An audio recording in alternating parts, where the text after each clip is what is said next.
Apple নিয়েছি, কিছু আম পাতা নিয়েছি, কেটে রেখেছি আপেল, আলু, পেঁয়াজ এবং বাটিতে হচ্ছে জিরে আর লঙ্কার পেস্ট আছে। আমি আগে থাকতে চিকেন হচ্ছে দই মাখিয়ে রেখেছিলাম। দেখো পেঁয়াজগুলো ভাজা হয়ে গেছে। এবার আমি আদা জিরের পেস্ট এবং লঙ্কা এবং জিরের পেস্টটা দিয়ে সামান্য পরিমাণ একটু জল দিয়ে ভালো করে কষিয়ে নিচ্ছি মশলাটা, দেখতেই পাচ্ছ। দেখো 1-2 টুকরো আপেল নিয়ে কিন্তু এখানে আমি ভালো করে চিকেনের সাথে দেখো এখানে চলো আমরা মশলাতে পরিমাণ লবণ হলুদ দিয়ে দিয়েছি। দেখো এখানে কেটে রাখা আপেলগুলো দিয়ে ভালো করে চিকেনগুলো এবার দিয়ে দেবো এর ভেতরে, দিয়ে দিয়েছি। দেখো আমি এবার ভালো করে চলো একটু কষিয়ে নেওয়া যাক। আমি যে আম পাতাগুলো রেখেছিলাম এগুলো দিয়ে দেবো, তোমরা এটা দিতেও পারো নাও দিতে পারো। দেখো আমি আম পাতাটা দিয়ে বেশ ভালো করে নাড়িয়ে চাড়িয়ে নিচ্ছি।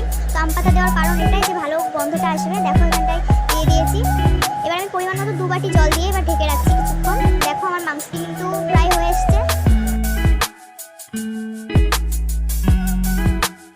নামানোর আগে এবার একটু গরম মশলা দিয়ে দিই। তো দেখো এখানে আমাদের তৈরি আপেল চিকেন। তোমাদের কেমন লাগলো দেখা হচ্ছে নেক্সট ভিডিওতে।